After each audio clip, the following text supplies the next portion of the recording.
Hello, romance readers. Welcome to Illicit Liaisons with Tender and Tempting Tales, where each week we talk about the good, the bad, and the naughty of romance fiction. I am Jenna Harte. I'm a romance author of the Southern Heat Contemporary Romance series and the Sexy Valentine Mystery series, as well as the managing editor of Tender and Tempting Tales, a steamy romance anthology for readers who like quickies. Hi, I'm Tara Leederman, social media manager here at Tender and Tempting Tales and lore maven and main fiction writer for Starship Valkyrie, a science fiction game and story universe. I write science fiction stories, including romance, and you can often find me in our anthologies and on Substack. And today we're so excited to have as our guest host Laura Solar of Rae Says. Laura is a book lover and the host of a YouTube channel that focuses on topics related to the book community. She's been making videos for over 3 years featuring reviews, interviews, and all things involving books, and recently started making videos to expose the dark side of the book world, of which there seems to be a lot lately, right? Authors behaving badly. Uncovering scams and badly behaving companies and authors has become a passion for Laura as she continues to deliver in-depth and entertaining book world coverage. And we will have Laura's YouTube and other contact info for y'all to check out. You're going to want to watch it. Absolutely. Thank you so much for being with us, Laura. Oh my gosh, thank you so much for having me. It's so nice to chat with you guys. Well, we love talking all things bookish, so we're happy to talk with you. And we always start our show with some sort of bookish drama or hot take or something like that. And because that's sort of what you specialize in, we thought maybe you could have the topic for this week. And it's my understanding that you came back with pirating sites and looking into Ocean of PDF. Um, what have you learned? What are your thoughts? And what can you share with us? So I feel like this recently, in the past week or so, kind of blew up on Threads and Instagram. I have been moving the past week, so I've sort of been just all of this in the background. So when I kind of got settled in, I actually sat down, looked at my phone. I was like, I can't believe all of this has happened. So anyone, listening that doesn't know, it's a pirating website, Ocean of PDF, and it has been extremely popular, and suddenly it's been taken down, and authors are finding their books on it that didn't know they were there. And there has just been a lot of difference of opinions that I did not really expect to see, which is very interesting to me, that there are so many people who are, I don't want to say pro pirating, but that are calling other folks out for their privilege for not wanting their books pirated. It's just been a little strange to me. Yeah. Yeah, this conversation I think happened also in 2018, the last time Ocean of PDF was taken down. They had to come back up with a .net. And I remember when I saw you say this, I was like, wait a minute, wasn't that a thing years ago? And I can't like it's interesting that this conversation's coming back around again because last time there was this really big dust up with authors talking about how it wasn't classist that asked that they ask if people pay them for their labor, Mhm. and a lot of people were like, oh, you're being classist, you're not giving access to people to for your books. And a lot of authors were like, I post it everywhere, it's on KU, I do everything I can to make it, I make it affordable, I put it up on 99-cent deals and put it in book exchanges. There's so many ways you can get it. You can get an ARC, but you still want to pirate it. And it's so interesting to me that the same conversation's being had seemingly again about this debate where authors have to fight to be paid for their labor, and they're already not being paid enough for their labor. I mean, frankly, usually when you get a book for 99 cents, you are not paying that author for the labor that went into that book. Exactly. And just the fact that I can see the nuances when certain people bring it around to like access to educational materials in other countries, and but that's not what is really being talked about. Like, that's not what these people are upset that they can no longer pirate. I didn't know this site existed. I was not around the book internet like world whenever this came up the first time, so I didn't know about it back then. But I was just taking a look at it, and like the number of textbooks, very minimal. It is contemporary fiction, so much of that. And just knowing what I know from just being in community with like indie authors is just like, this is heartbreaking, because a lot of indie authors they're not doing this to become rich. Yeah. They do this because they love it, but that doesn't mean they shouldn't get something back for that. They're still like putting I don't even know why I am like explaining it in this much detail. I just can't understand why people would think that authors don't deserve to be paid for their work. Yeah, Well, it's that's lovely to It's see not it. someone who's like It's not an author since say the that. So it's right. great. Yeah, I appreciate Well, it because internet has significantly devalued the value of the written word. mm, I remember freelance authors being able, or writers to do well, and then all of a sudden you get $5 for a 500 word article, right? Like the internet has done that, and it has done it to books. Why do people feel like they should get something for free that has not been paid for anywhere in the pipeline? For example, if I'm hungry, I can go to my food pantry. Okay. They either had a grant and bought the food was donated by somebody who bought the food, like somewhere somebody got paid, right? yeah. The food manufacturer got paid, unless maybe they donated it, right? But these sites, the books are not donated by the author. Nowhere in the pipeline was the author paid for the book, likely, right? And why is that okay? Now you go to the website and they do this fancy job of saying some people in some countries don't have access to this or to a library, but they have not limited the access to these books to those countries or to places that don't have a library, right? Everybody has access to these books. An independent author can spend $1,000 to $5,000 to create a book. This is the hours they've put into writing it, editing it, paying an editor to edit it, getting a cover design, all of it, the ads, all the things you have to do. And now they have to give that away for free.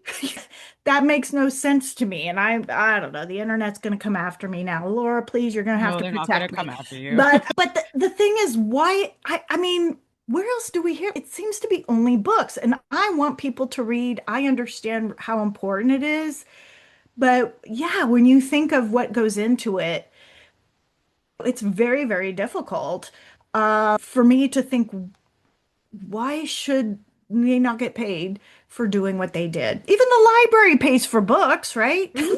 Like, I yeah. think where this equity conversation comes from originally is from textbooks. The reason why I was mhm. familiar with this from the last time it came up is because in 2018 I was teaching English at UC Irvine. And my students use some PDF websites to get a hold of textbooks. And the reason for that was that UC Irvine had a stranglehold, like many UCs and like many colleges, on the price of the textbooks. So you'd have to go to the textbook store and you had to buy them, and they were extremely expensive. You know, the textbook racket is quite lucrative, and students were getting just squeezed. And so they were using PDF websites, sharing PDFs around, trying to make this more accessible.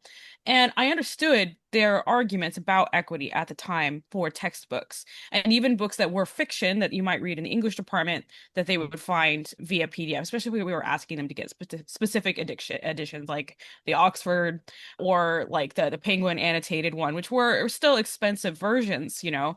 And I understood their arguments about equity at the time. I think that that has filtered into the conversation about fiction, this sort of like right to get things.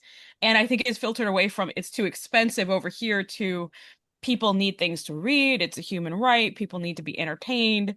And like people, I think, read so much that it can be quite a cost, you know? And there is a reduction of books to content. And a lot of people get content, other kinds of content online for free.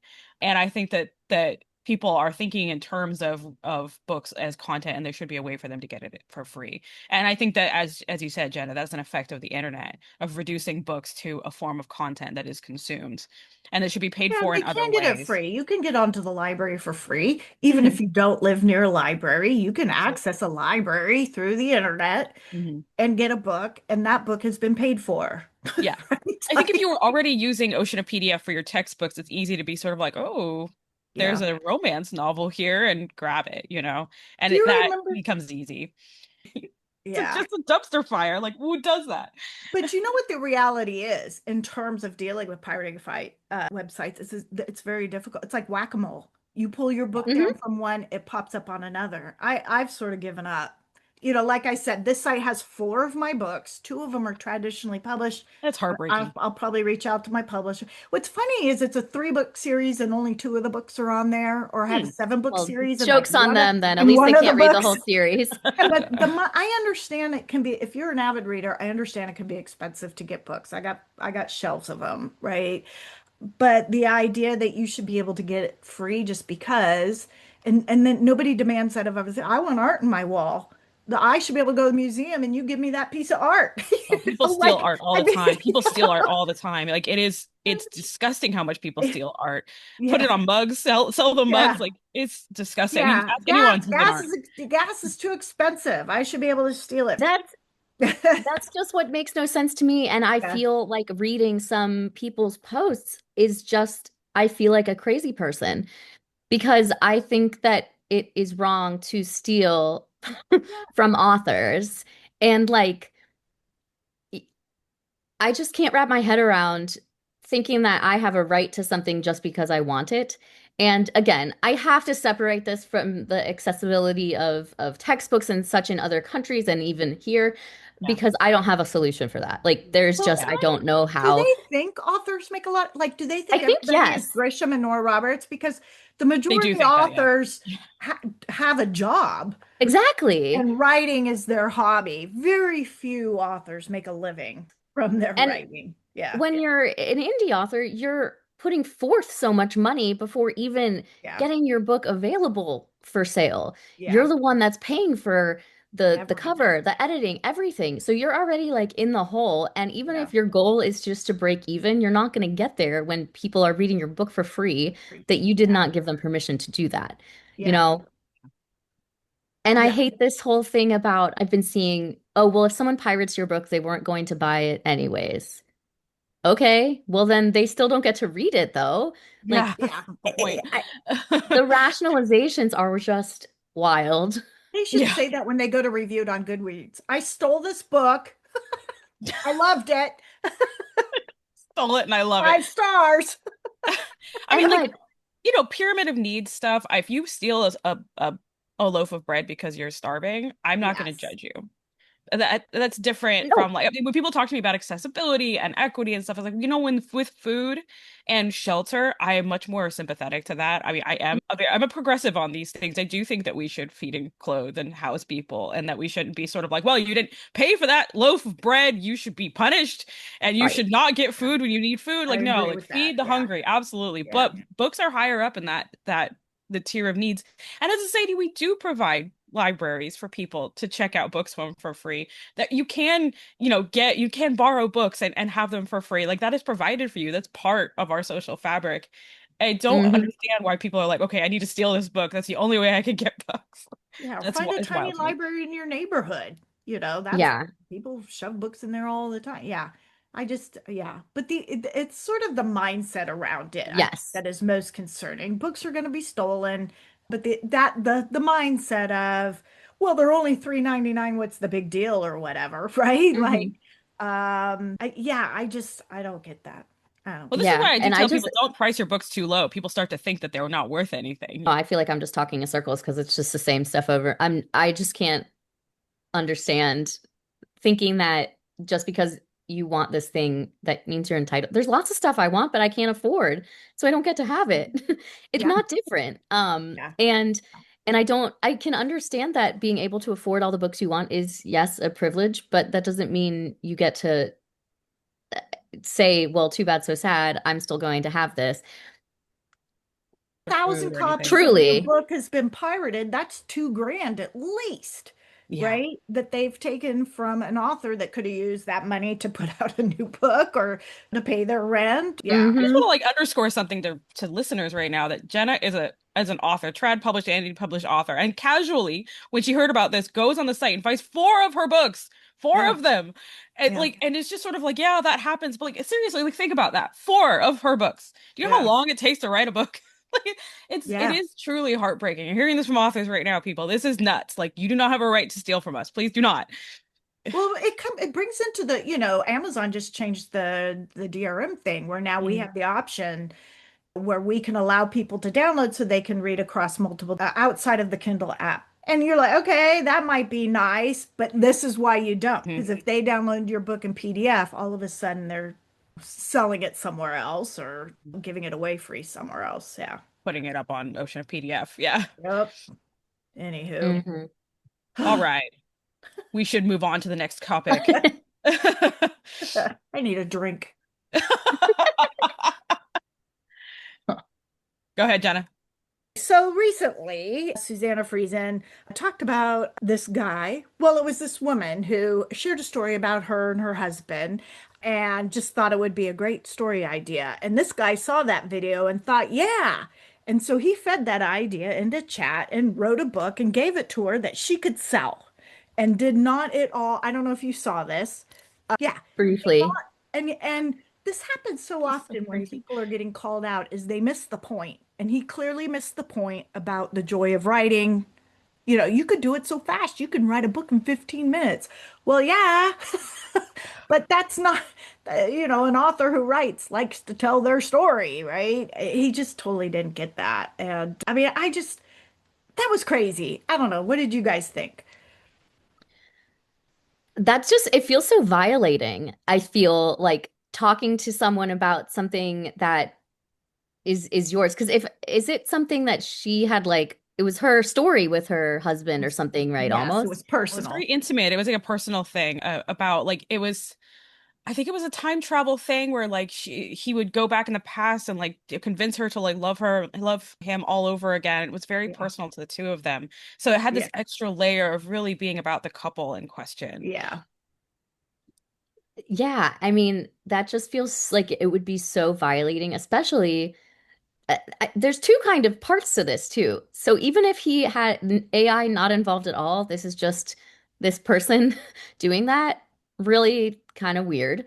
Uh, and now it's been fed into AI and now it's just kind of out there and now I feel like what she's ever never going to write this story now and that opportunity's sort of taken away from her and I guess she technically could still do it but Yeah.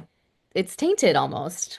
Yeah, she seemed really soured on the whole thing after he Yeah. had done this, and I felt really bad for her because she wanted to be a writer, but she hadn't started doing it yet. So you have this person who's this sort of like budding, just thinking about being a writer, who kind of gets crushed really early on by something kind of gross.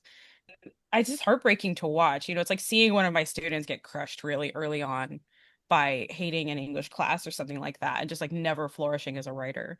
Hmm. Yeah, the other thing that was really interesting is he kept getting pushback. He kept making videos, and most of the pushback initially came from women. Even famous authors were stepping in and like, we like to write, and he's like, you could just do it so much faster with chat. And it wasn't until the woman's husband stepped up and said, this is wrong. And I mean, even the guy's girlfriend said no, when he told her about it, she's like, don't do that. And he did it anyway. So that says something, I think, too, that he only apologized Yeah. after the husband stepped in. Yeah, it was just really bizarre. And this idea, I mean, AI, does a lot of things, right? It is nice to have tools and resources that make like, I like having a can opener. I like having a microwave. Like, convenience is nice, right? But there's some things we do for the joy of doing it, even if it Hmm. takes a long time, and writing is one Exactly. of them. And, the idea that he could not see that was just really telling. Like he really just saw a book as a commodity and not a labor of love, We you saw it know? as Yes. content. Yeah, we saw Yeah. it as content. It's Yeah. all over again. He also did this dude thing, which is like, he had all these like you said, all these women were pushing back on him, and he did this thing that I see guys do, which is that not all guys, but I've seen some guys do this, where like women will push back on them, and they'll be like, "You just don't understand my perspective. You must be disagreeing with me because you don't understand. So let me explain to you my perspective again, and eventually you'll get it through your head what I'm trying to say, and you'll agree with me because I'm right. It couldn't possibly be that I am wrong." And then Yeah. a dude will come in and will push back, and they'll be like, "Oh, you're a real arbiter of reality. I'm Uh-huh. sorry. I must have been wrong." And all the Yeah. women will be like, "That's exactly the thing. that I Yeah. just said to you, and you acted like I just didn't understand you. And Yeah. he even Yeah. apologized to the dude on behalf of the girlfriend instead of to the girlfriend. It was crazy. I was like, Yeah. I'm so sorry to you for affecting your life by making your girlfriend sad. Yeah. Oh my goodness. I I wish that that wasn't just such a common tale that I feel like I've, heard before because it's not real unless another man says it. And yeah, the apology to him because Yeah. sorry, your life has been a little harder because your girlfriend's upset. Like, what the hell? So good. Uh, I like that you said the word violated because that was exactly the same word I used. I was like, why am I so offended by this? And it's like, yeah. I feel like violated on behalf of her. Like it feels so Yeah. violating to have Yeah. this It happen. took me a minute to wonder, why does this feel so icky? Mm, But I think part of it was that it was a personal story. It was really Mhm. sweet. When she said, "What would happen if you da da da?" And he came back with this lovely response. We write books that have that. And here it is in real life, this wonderful romantic man. Who loves his wife. And then this other guy sort of takes it and cheapens it, I guess. I don't know. But it was icky. It was he really icky. did cheapen it. I thought, Yeah. yeah, yeah. Yeah. What possesses someone to even do that is strange to me. Think Yeah. about. Yeah. Yeah, he saw it. He like someone had said I would read the F out of that That's basically. And right. he was Yeah. like, "Yes, I'm going to turn this into a piece of content that people can buy." And then after she said she didn't want it, he was like, "Well, I think that this piece of content is really good and people would like to buy it, so I'm going to put it up online." And everyone on the internet was like, "No, you Yeah. stole the idea. You put it through ChatGPT. No one wants this. Go home. You're There is drunk." a there is a Literally. part of me that would like to get a sneak peek at what chat wrote, just because I'm curious. It's wrong. I know it's wrong. I should not. And she wasn't going to read it, but he really thought this was the bee's knees. Like he thought he had this book that she could just take and sell. You're welcome, right? But knowing how chat and AI writes, I can only Hmm. imagine that it's just not that great. Hmm. I noticed that people who are outside of the artistic field are just Yeah. impressed when chat comes back with the thing. Like just Yeah. it just materializes and they're like, "Oh my God, I didn't have to Yeah. have an artist make this. It exists and it Yeah. exists for me." And that they made this machine create it for them that they're just in awe of the thing existing and they don't have an eye for whether the thing is good or not. They're just like, "It Right. exists." Yeah. Ah, And there's some universe where that is really cool, except for that in this universe, not only is it just destroying our planet as like a physical thing, but you know, that's not even talking about how it's actually stealing from human beings. Yeah. Like this isn't a sci-fi movie where we're like, oh, cool, look at you can just type in an idea and then it spits out this story. Like, if that is in a sci-fi movie, cool, neat. It doesn't Yeah. need to be reality. And it right. shouldn't be because in reality, those things don't happen without someone suffering, without hurt being caused. And yeah, Yeah. that's not what we're here for. This makes me think of Yeah, going yeah. going back to our pirating sites. Anthropic is paying $1 billion for taking pirated books to train on. Why are these pirated sites not having to pay $1 billion for stealing people's books? Usually I because they don't know. can't find the person who's doing it. Maybe that's it. Yeah, I Usually was they can't looking find a into person. it a little bit, and it's because a lot of them are like the complainants would be American, and a lot of these are not based in, and it's Yeah. also very collaborative almost. People submitting these Yeah. Like dark files. web stuff. Yeah, yeah, kinda. Yeah. Yeah. It's like there's not one person or one like Yeah. entity responsible. It's like very Yeah. much a group effort. Yeah, Yeah. you share the crime around. It's harder to Mm, pin pin the tail on the donkey. Yeah. exactly. Yeah. I think Anyway. people were responding to AI or even like to PDF things where they can just get the thing. Like it's like a replicator in Star Trek spitting out a slice of Yeah. cheesecake for you. Like, oh Hmm. my God, cheesecake. Like it's so amazing, especially if you existed in the pre-free cheesecake era. A slice of cheesecake just appearing for you is really exciting. Yeah. Right. But you're not really thinking about what's being ground up to create the cheesecake on the other end. Right. Exactly. So Laura, it's like really exciting to have you with us because you're a pretty Oh, regular thank voice in the you. background while I'm editing or doing press work. And I recently saw your Christina K video where she threatened you, which I thought was absolutely bananas. And I want to see how you were feeling about the whole thing and if there was anything new with the whole situation. I feel totally fine about it, honestly. I thought it was entertaining. There's a moment you get something seems a little scary in your email and um but knowing who it was from, reading the content of it, and I take a lot of time to really make sure what I say is what I want to say, and that, I script it all out. I record it, and then I go through it and I watch it like three more times while I'm editing. And so I feel pretty confident when I say something that it is coming out correctly and I'm not going to get myself into trouble because it's Mhm. either clearly stated as an opinion or it is backed up by proof, or it is stated that I don't know if this is 100% true. And so it just made me laugh, honestly, because her, of all people, she thinks I'm slandering her. Like, I don't think I do that to anyone. However, if I was to be in trouble for slandering someone, she's not the one because I don't need to make things up about her. She puts it all out there. Yeah. Like, And for anybody who's listening who doesn't quite know, Christina sure. Kay is an editor who does work with independent authors. But and Laura isn't the only one to have talked about this. Her clients are all over the internet fussing about Mm.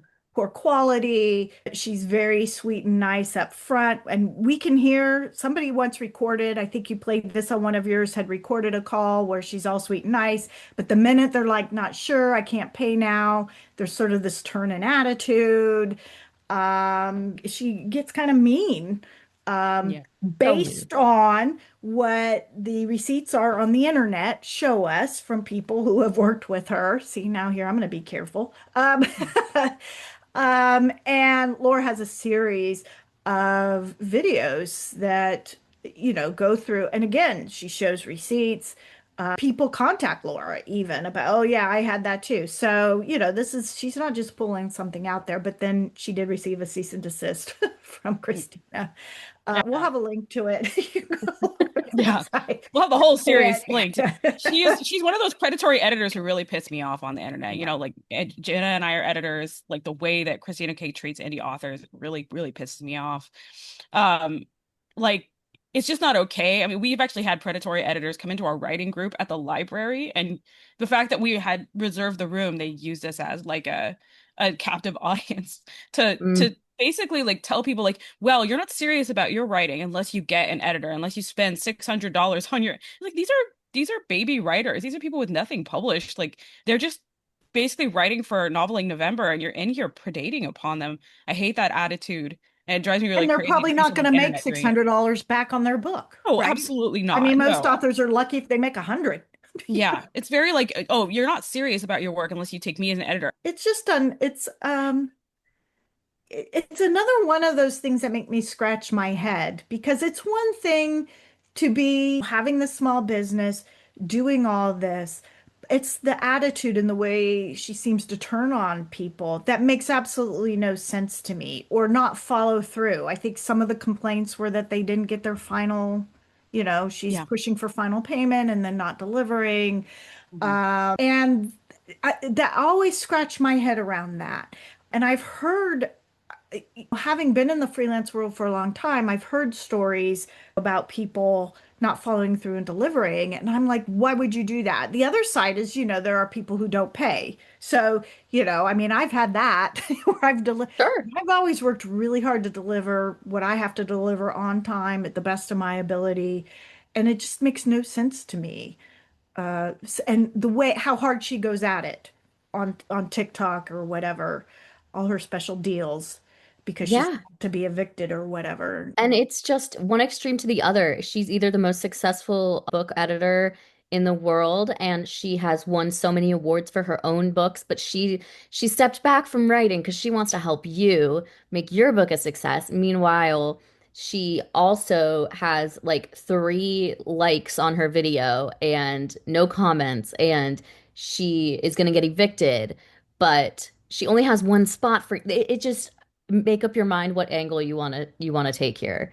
Do you want to act like you are just so good that you only have, one spot, or do you want people's pity? Yeah. Because Oh yeah. it, And why it She's just, isn't using she I'm all just, the con delivering? artist Is techniques, she all of not them. delivering because she has too many clients? It's sort of hard to I think think that back. it's not, I think she does. I'm not going to say how good the quality is. Yeah. I think she does deliver, but it's just that people ask questions, they get a little bit involved. She takes their money and she promises this money back guarantee. But then anytime someone tries to take her up on it because they're not happy with what they got, they she says that they broke their contract because of XYZ, something teeny tiny, stupid small. And that's where I think that comes from. I don't know that I've actually seen her like not completing work like a lot of people we see that just kind of brush off their every responsibility. I think that people realize they don't want her to continue work, like they don't want to Okay. continue working with her, And and then she won't give them back the money that they paid for um services that she didn't ever complete. hasn't And yet she's like, delivered. "Well, you're backing out, so I get to keep all your money." And maybe that's in her contract, but it's not right. Yeah. I think she contracted with editors at one point too, didn't she? Because if somebody comes into She your did. Word document and starts to edit, Word tracks that. So people were getting their edits back with somebody else's name on it. Yeah. But she wasn't even doing it. That was I mean, I she's want to she's allowed to say subcontract, I think. Sorry, go Yeah, ahead. but she didn't tell them. Yeah, oh fair. Yeah, no, yes. I'd probably be pissed off about that too. Yeah. And I feel I would need to like go back and look at it. I feel like there was an issue of non-payment with a contracted editor, but allegedly, because I Yeah. can't swear to it. I talk about too many shady people. I forget them confused sometimes. But Yeah. Fair. uh Well, I I do think it feels like you had a video where some of them, or at least one of them, yeah. had been saying, yeah, Yeah. And I have talked to a couple people who were former, I think actually employees, and she was just an absolute nightmare, as you may imagine. yeah, yeah. I just don't understand that. It's not hard to say what you mean what you say, do what you say you're gonna do. Because Mhm. you're an honest person. She has no like she has no stable understanding of the truth that she hews close to. She'll like use any means she can to get your money out of you and will turn on you the moment that you say you don't want to pay her.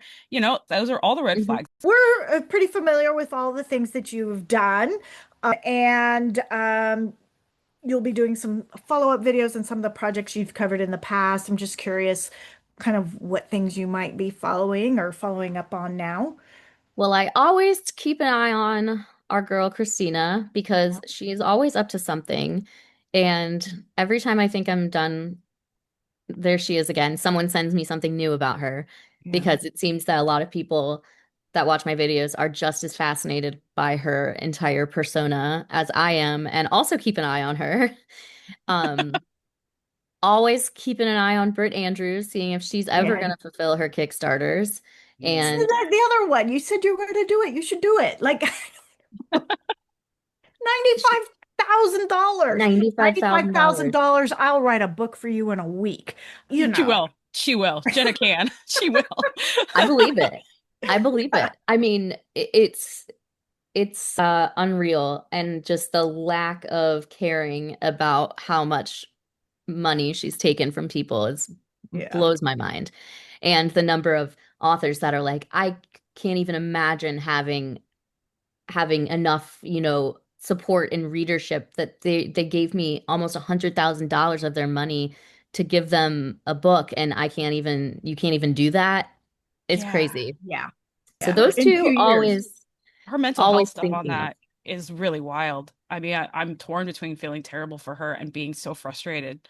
it is really frustrating because I think that's the case with a lot of people I talk about is as soon as shit hits the fan, sorry about your filter if you I'm swearing too, but Okay, you can swear. you You're know, never gonna be as bad as me. it's like shit hits the fan and everyone's sick and everyone's dying. And that's not to say that those things don't happen. It's just that it's hard to believe when it is constantly happening. There's a time when and then at the end of the day, that's still it sucks, but it's being an adult is you have to just keep up with what you are um your your responsibilities. You know, you have money from people. This came up with, and again, I'm going to probably make an update on the editor, Enchanted Author Services. I don't know if you Mm. guys saw that one. Ashley Hmm. was her name.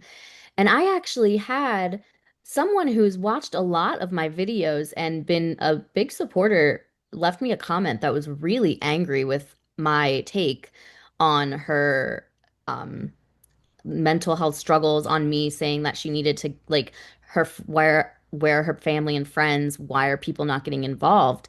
And I get it. I totally do. And I understand that not everybody has a supportive family, friends, people to look out for them. But I have to see the other side as well, where she's still actively taking money from people, not communicating, lying about work that's being done. And I think that those things can exist at the same time. You can be sympathetic to someone's issues, and you can also say, but you're not doing anything to help your own case. And I have plenty of mental health issues in my family, in my own personal self. And so I get it. And I know that it's it's really, really hard when you don't have someone helping you and you're struggling. But you have to then just stop and you have to be honest. And people are really nice and understanding. And I think we're just at a point where it's so taken advantage of people's kindness and just like empathy because they are good people. And so even if you are truly having such intense mental health struggles, you are ending up having to be hospitalized multiple times. Is like really sad and there's empathy, but then you need to stop doing what you're doing and you need to give people back their money and be honest about it Yeah. because they're not hiring you to um, be your bank. Like Yeah. Yeah, you're they not hired you donating for a your money. service. And if you can't fulfill your obligations, then you know what? That's okay. But you need to just then give your money back. You need to say, I don't know. I Yeah. think I just tend to have my sympathy and my empathy, I guess, is definitely there, but I don't like seeing people being taken advantage of and pulling out my mental health when things get to be too scary and intense. And I feel like that happens a lot in this community, probably Yeah. others too, but I Yes, hope that all yeah. made Well, sense and came out not Yes. insensitive. No, it's I great. think I it's often good have the right same now that perspective. we do have a sensitivity to the idea that people have mental health issues, or it could be a chronic, continuous thing, or it could just be a moment of time that is just bonkers bad. And it's very difficult to do the things that you need to do. Both things are true. And I like that we are much more aware of that. I grew up at a time nobody cared. Pull up your big girl panties and go on. I'm old. I'm really old. Um, You're and not old. nobody, no, you didn't talk about that. Nobody talked about Mhm. going to counseling when I was, like it did. So, but at the same time, again, it really can't be your excuse. And if it is your excuse, like you said, it's like one, you need to go get help. you know, or somebody around you needs to help you get help, and you need to still take care of business. You need to take care of business, and if you can't take care of business, then it's you shut it down for a bit. It's just you can't just take people's money and expect them not to be upset.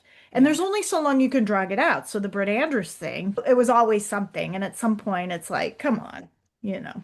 You're always And I spending a think that currency and it might be goodwill. And you can see Britt Andrews spending all the goodwill in that time mhm. period. Yeah, she Yeah. spent And at all the the money, it sounded like, and that is probably what got her in trouble. Like, had she not absolutely. done the restaurant thing, she would have had all the money she needed to produce what she needed to produce. Hmm. Restaurants are not easy. I can imagine that took up all her time to Mm. run that thing. Yeah. I think Laura, Yeah. you had said that you think, and you don't have any confirmation. I know this is alleged. You think that that money probably went to go take care of her restaurant. I know people I were saying said that, and that's my hypothetical. opinion. Yes, Yes. but it does seem like that might be what happened. Yeah, Yeah. Yeah. allegedly, truly allegedly here. Like we have no confirmation on that, but No. that No. does seem to be maybe what happened. But if that's not what Yeah, happened, I would love to know why she's not fulfilling what she needs to do. If that yeah. money is not already been spent on things it shouldn't have been, then why is it taking so long to get okay, the book's written. Okay, well, Mhm. where's the rest of the stuff? Yeah, Well, why it's is she like she not was looking responding to into every ask for a refund? she was looking for new vendors, probably Always new vendors. to spend Hmm. less money, probably. Sierra Hill, who's an author we've talked to, she did a Kickstarter. She did an article for us. And, in advance, she figured everything out. Mhm. So when that came in, she knew where everything was going. Like that's what you Exactly. have to do on a Kickstarter. And it just sounds like maybe when the time came, the funds that she needed maybe wasn't there. Yeah. Yeah. Maybe. I think you Yeah. just can't have it both ways, right? Like you're either a professional adult who can deliver on this thing on time with a business plan, or you are a hot mess, garbage fire, and you have mental health issues and you can't deliver.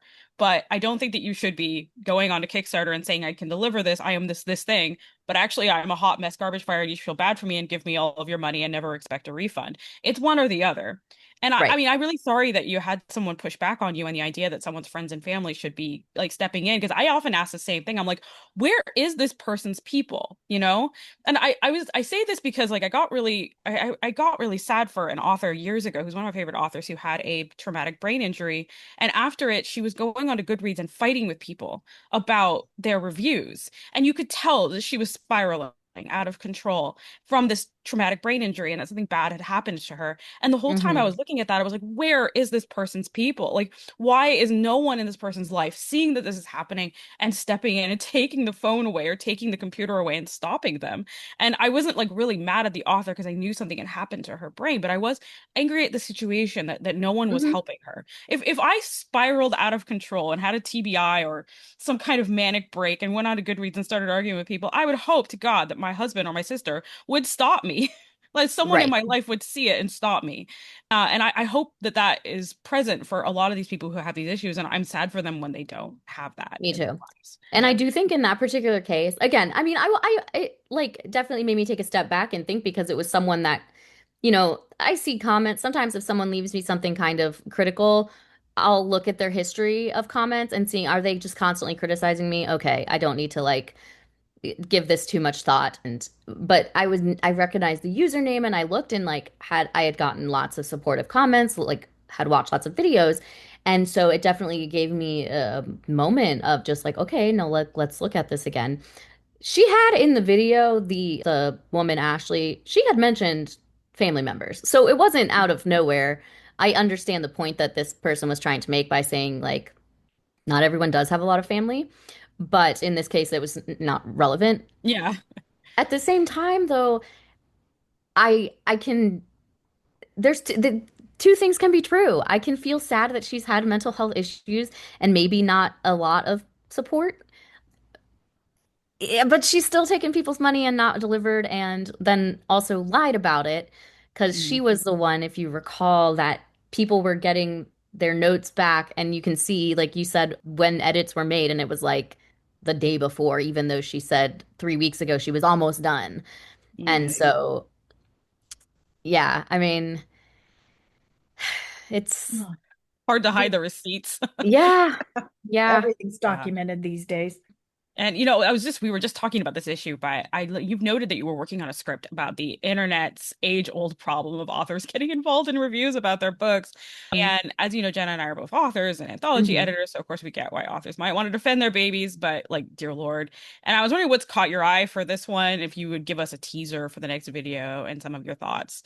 Sure. So if you've been on on Threads, which is where most of this drama always takes place, there was an author named Hannah Yep. Sellinger. I just talked You about her probably knew this one was today. coming. Yep, who really just, I guess, had some folks upset at her book. And I mean, I have all the research and everything, but a little sneak peek here. She had written a book about a town that she lives in, and or next to the town that she lives in. It's a fictionalized version, but people were not happy with how it was portrayed. All that to say, a couple of women showed up to a book signing she had, heckled her a little, I guess, and then were escorted out promptly. And she took to, I guess, just making up who she thought were those women and doxing them from because she was mad about the reviews that she was left. So Didn't she threaten to get their jobs, them yeah, she fired said from their she was jobs? gonna call their bosses. She Yeah. actually posted photos of one of the women's sons, who is an adult, but it's still he's not involved in Yeah. this. It's not a child, no, but it's still like, Yeah. why are you involving someone else? Yeah. Wow. And yeah, uncovered some other maybe history of behavior like this. So yeah, it's Oh interesting, and dear. it's weird how this just seems to keep happening. And um oh my goodness, I have a friend who just had her book published. She's an acquaintance, I guess, but her book was just published and we were chatting about it. And she is not someone I know from like my book persona, I guess. I know her from a different part of my life. And so she said she was like looking at Goodreads reviews, and I was like, why are you doing that? Stop it. Usually And we she's do it like, to grab review material for marketing purposes. That's the reason I go on as our SSM, as our Yeah, I social media prefer the manager. book because Goodreads reviewers tend to be tougher. They yeah, tend to Yeah. sure. review tougher. And so it can be hard on our little fragile egos. But Hmm. you don't, you just read it and cry and move on, or go Right. look at the 5-star review. But I did see an interesting thing the other day because readers or like the authors need to stay out of our spaces. Oh, we're Okay. readers too. And I can't remember what this, there was somebody talking about this, and I can't, it's going to be like a paraphrase, but it was sort of saying the spaces exist because of authors, and authors are often readers. So it becomes very difficult sometimes. But the difference is when an author comes in and is responding to what had happened is an author had responded to a review. The review was, or it was a social media post actually. This book, blah blah blah, just really not for me. And the author responded, "Okay, that's great. Thank you so much for at least giving it a try." Like it was Oh, like that's a nice response. not I'm going to get you fired or not Hmm. it was just, well, thank you for giving it a try. And a lot of people were like, that author was like, they thought the author might have been snarky. They're trying to read the tone. And, I took it for like, oh, okay, thanks for trying. It's like what I would, okay. And authors should stay out of our spaces. And so I think responding to reviews is probably the thing we need to stay out of. But at the same, I read. Hmm. I want to go into a reader space, and Yeah. talk about books. So yeah, it's a difficult thing. I don't think people Yeah. should tell us to stay out of the spaces. I just think that there are certain things we shouldn't do in the spaces, like argue with reviewers. Like Yeah. don't do that. Right. And like from a self-preservation standpoint, like be in the space, but maybe don't be in the space where people are talking about your book. At least Yeah. that's how I would be. I am very sensitive. I don't know how I would ever handle writing a book, and I would be one of those authors who's getting upset about a 3-star review because my fragile ego can't handle it. But and I mean, I don't like want to compare like my YouTube channel with writing a whole book because couldn't be me. But I know that like I get very sensitive if I get like a comment that's negative. And honestly, I read my comments on videos for about 24 hours.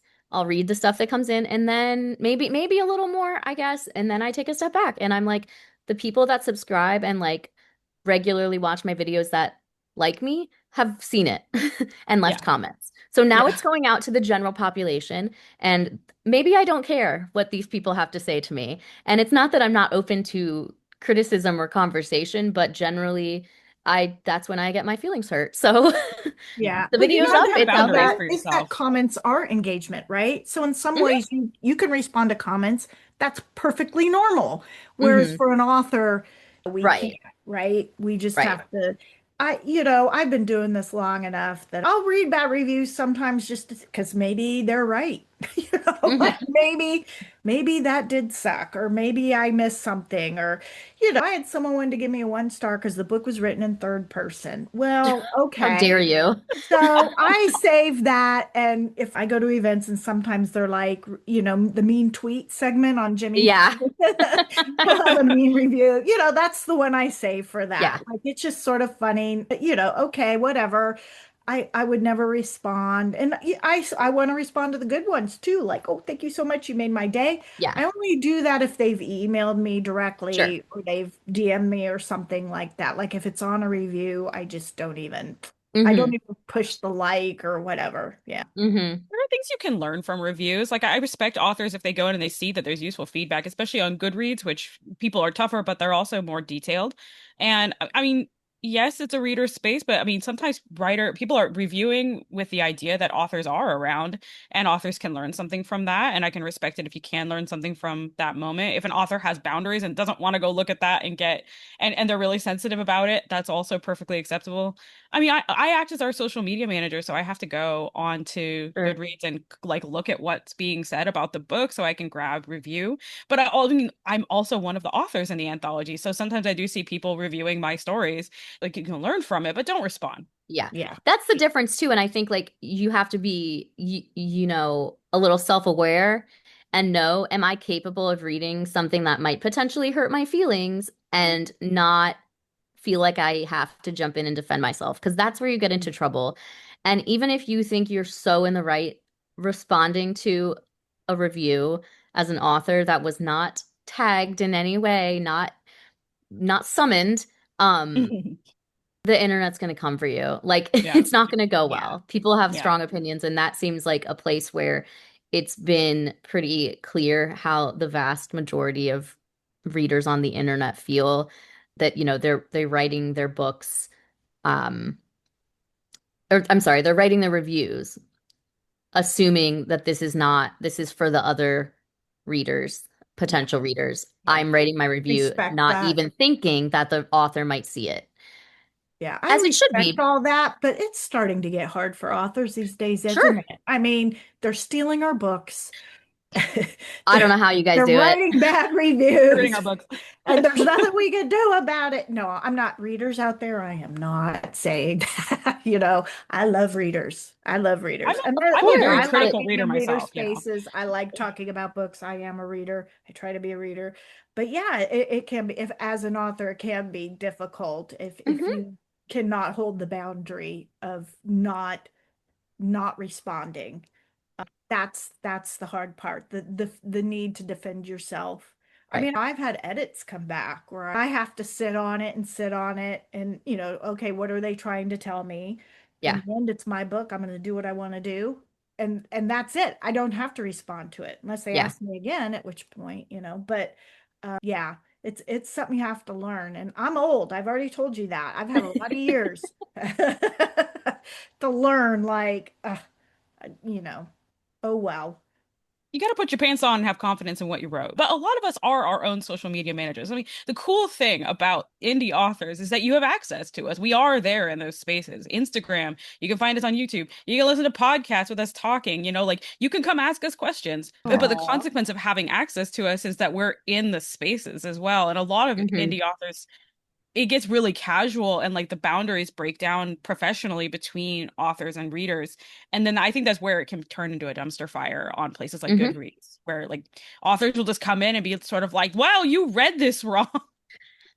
I think readers a lot of times like to be. I mean, I know I like to meet my favorite authors. I love going to events and meeting my favorite authors. So it's a strange relationship we have to have where we're friends and we're going to be together and we're going to talk about books and da da da da da da. But, this is the limit. You can't Yeah. respond to my review. Yep. Okay, I'm all right with that. I can A do lot of what that. the internet's trying to figure out right now is what those boundaries are. Don't at authors with a bad review. That's also like a big thing. It's like we need to have etiquette about this so that there can be some kind of professional boundaries between writers and readers. And I Hmm. appreciate that the internet is so firm about these things right now. Like, people will come after someone who ats an author with a bad review. Yeah. Yeah. That's just mean. It is, yeah. It is truly, truly mean. Right. If an author goes looking for this and they get their feelings hurt, then okay, they had that kind of warning. But if you're just tagged in something and you just click on it, you didn't ask for that. Yeah. Yeah. Yeah. I don't want to know. Just Anyway. rationally knowing not everyone's going to like your book doesn't mean you want your nose rubbed in it. Yeah, so I don't want to go on Instagram and looking for like pictures of Hobbit meals and then get added with someone being like, I hate sci-fi romance. This is weird. Like, Yeah.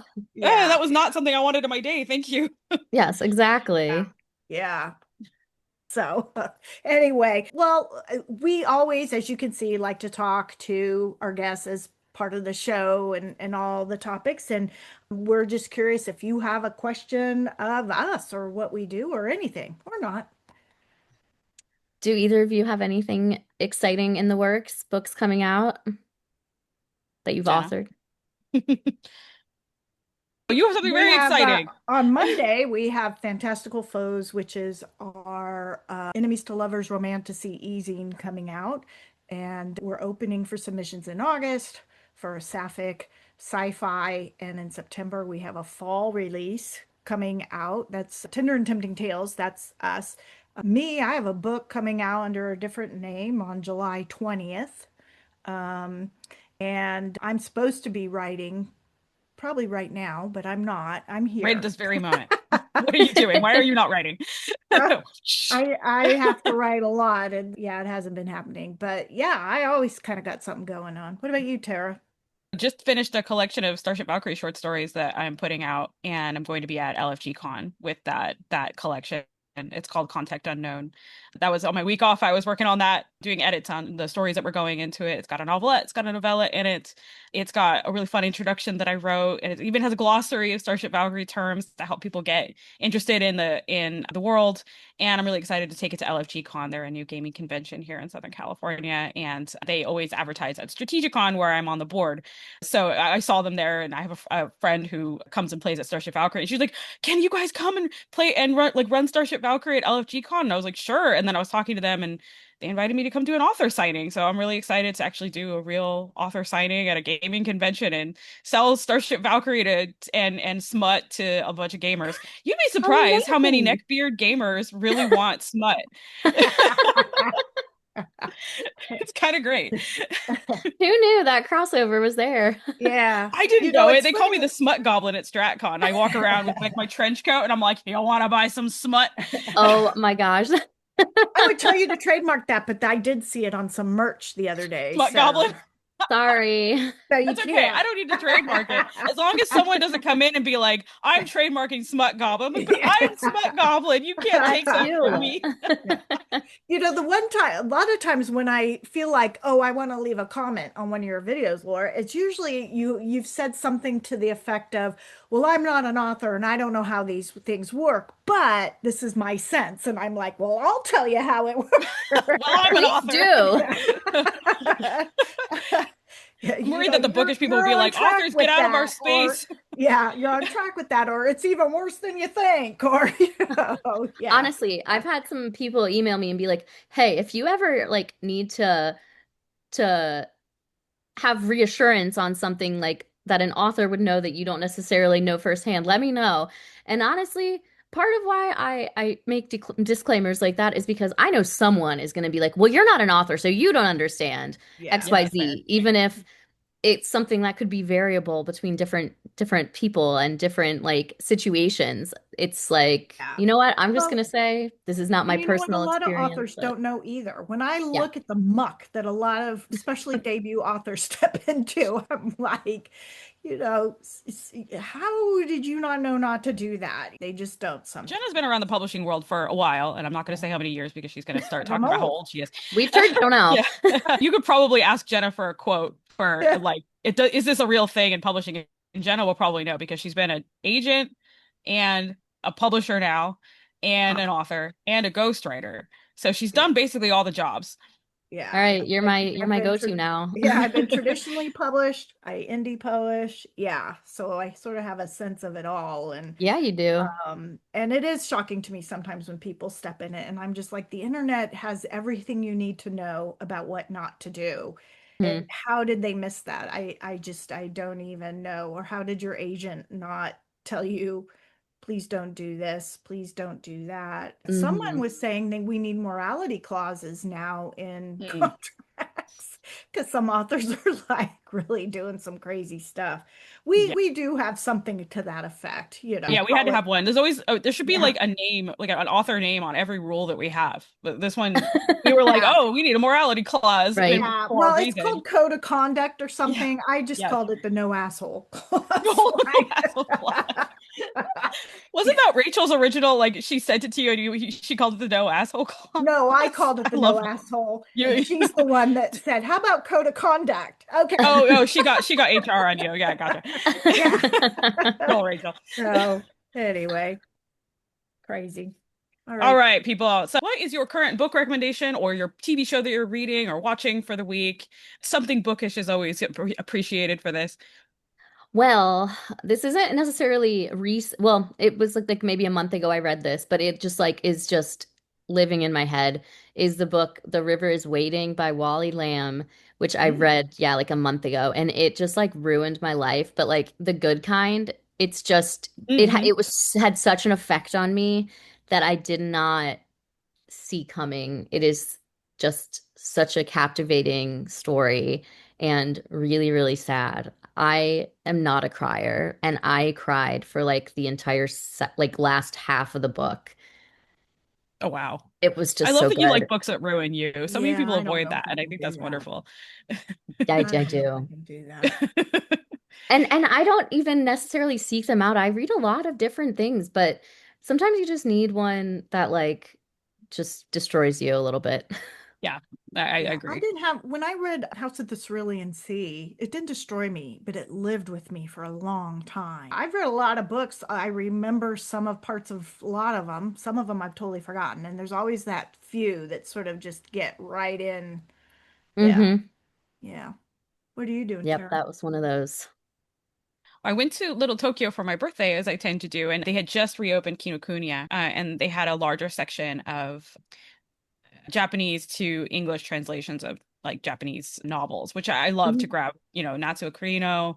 She has like some like murder mysteries and stuff, but I actually found a book. I think it's called Isle of Kagoshima, but it's like a Japanese Outlander. And it's a romance novel, and she Okay. goes back in time and to the era of like the Shinsengumi and to the Bakumats. And I'm so excited about this. I'm like, oh my God, a Japanese Outlander. This is awesome. So that is currently my fascination, finding a Yeah. Japanese Outlander for my birthday. Well, that's it's like all the things that I love suddenly coming together. I'm very excited about it. How about you, I love Jenna? it. Well, I recently saw that Casey McQuiston has worked on a sequel to Red, White, and Royal Blue. It's not a Mm. book, it's a show from the movie. I am excited about that because I thought that adaptation was really good. I really liked that adaptation. In terms of what I'm reading, I'm supposed to be writing. So, and and I'm at a place where I have to pick a book, and picking a book is always the hardest for me because I look at my bookshelves and I want to read them all right this moment, and then I walk away because I'm too overwhelmed and I read nothing. um, but what I pulled as possibilities is either Real by Kennedy Ryan, because I like the last book of hers I read, J.D. Robb's Stolen in Death, It's because more JD Robb, I yes. need to catch up on those and it's been a while. And Our Perfect Storm by Carly Fortune, because I've never read her, but she's one of the book talkie authors that are very popular. So that's I'm gonna try and pick one of those. May I Um, help you? And I did you narrowed finish it down. Good Yeah, job. I yeah, did narrowed it down to finish three. the book which I really, really enjoyed. And if you're a book reader, there's a lot of little winks and nods and, Easter eggs for people who love books. So I enjoyed that too. That was by Meg Schaefer, the book witch. But anyway, so that's my choice right now of what to read. But who knows? I may go downstairs and like, nope, I'm gonna choose that.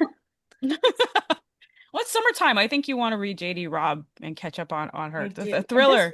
And this one is Stolen in Death. And I don't know if you've ever read J.D. Robb, but Rourke kind of grew up in the streets. He was a smuggler, he was a thief and a pickpocket. He's Irish. Now he's a bajillionaire. A bajillionaire. Is that a category of romance? The He's, bajillionaire he's romance? a bajillionaire. And an idea that the topic is stolen in death makes me think he's going to be a part of this story. And when Hmm. Eve and Rourke are working together, because sleuthing couples are my jam, I like it when he's in every book, but when he's much more involved with her, that's my favorite. So that's why I'm leaning towards that one. Because, he's gonna nick something or, yeah, Yeah. he's gonna pick a lock or I don't know. All right, folks, we are Tender and Tempting Tales. You can find us on Instagram. That's Tender and Tempting Tales. You can follow us there and find out everything that we're publishing and find out about all of our zines coming out. We have a call for submissions opening up in August. That's Sapphics of Saturn, for which I am the editor. We are looking for sapphic science fiction romance stories for that zine. We're looking for 3 to 5 stories that are 5,000 to 7,000 words. If you have any inquiries about that, the homework just went up today. This is Thursday, the 9th of July. The homework should be available for you to go read. If you have any questions, feel free to comment on that post or send me a message on Substack, and I'd be happy to help you out. We are also publishing our second zine on Monday. That's going to be Fantastical Foes. That is Enemies to Lovers Romantasy. It's full of wonderful features and games, edited by Erna Semper. I am in it.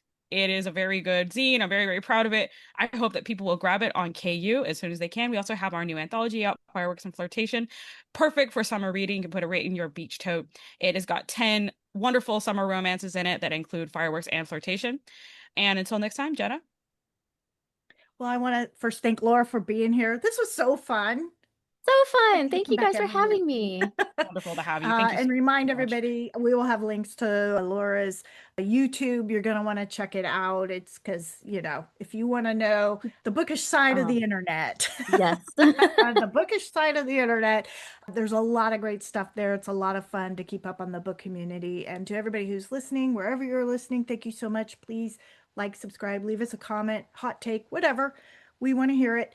And until next time, peace, love, and happily ever after.